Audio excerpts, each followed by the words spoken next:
It's about the time I meet bagingo. I've seen him all over the internet recently, and I have no idea what he's doing, so might as well talk to him.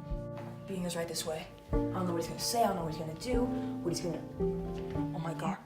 I'm Bagingo. Bagingo was created at the beginning of time, in the year 1997. While in a lab performing science experiments, a local scientist named Tony Hawk created the fabled bagingo using two key ingredients: sugar, spice.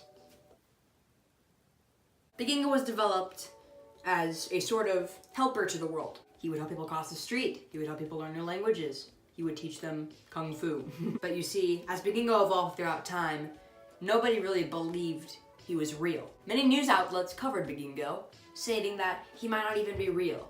All people saw were photos of him and seeing him virtually in the virtual world. But that's not what Bagingo had to say. Bagingo went on live television on March 28th, 2075. Bagingo was interviewed by the fabled Dr. Fingy. Now, Dr. Fingy is actually known for his many works, such as The Bean Burrito and The Tired Old Man.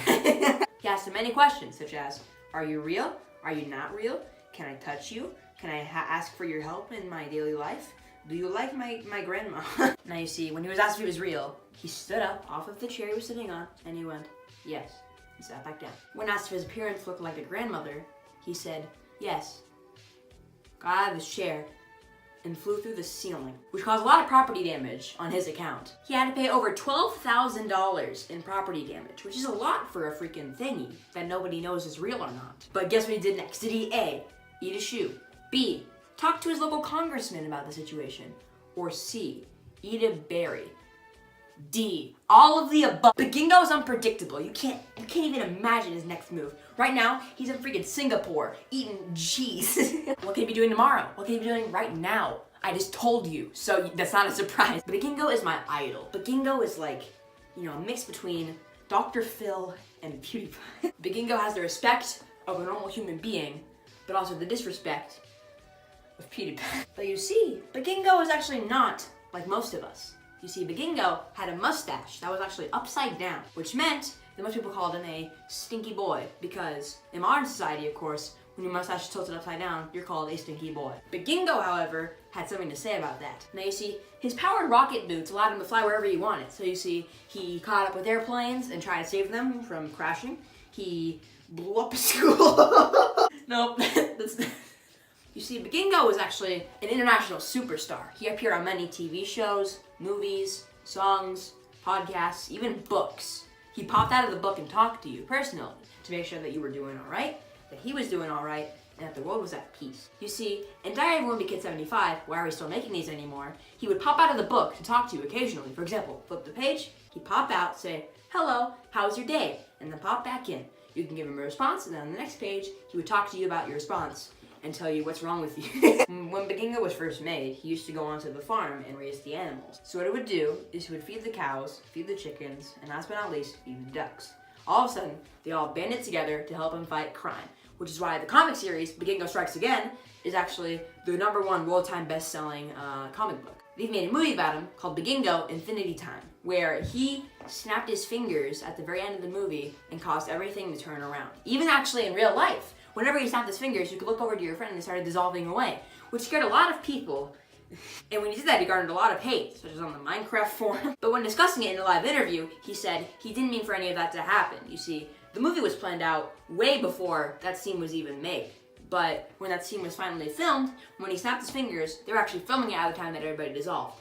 Only people watched it again did they give him more hate, because they didn't know who started it. So at this point, Bagingo's kind of like a hated figure because he is the living Thanos. But you see, living Thanos is But it wasn't until June 85th, 1999, where he turned into a robot and started stomping along the prairie, picking up all the people who needed help. For example, my dog was on the prairie at the time that he became the robot. So when he was stomping along, he saw my dog and he was like, hey you good, dog. And that's when society devolved. So let's catch up now what's happening with Bagingo's life.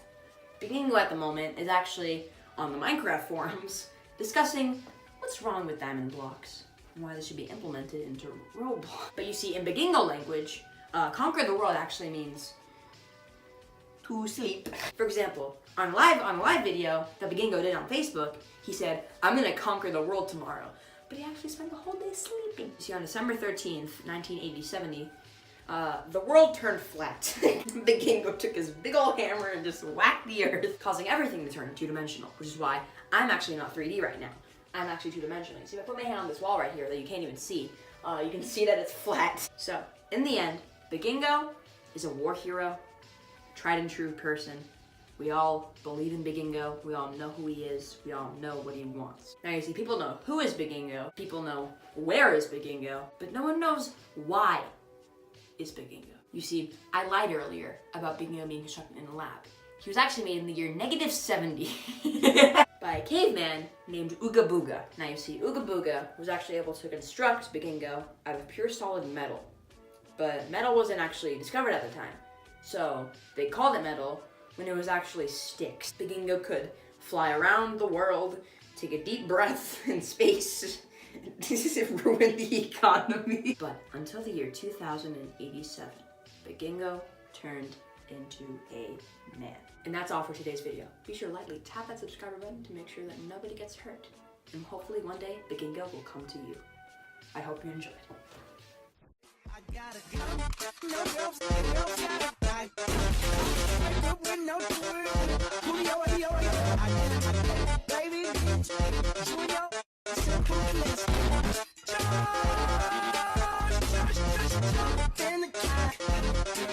This is so pretentious.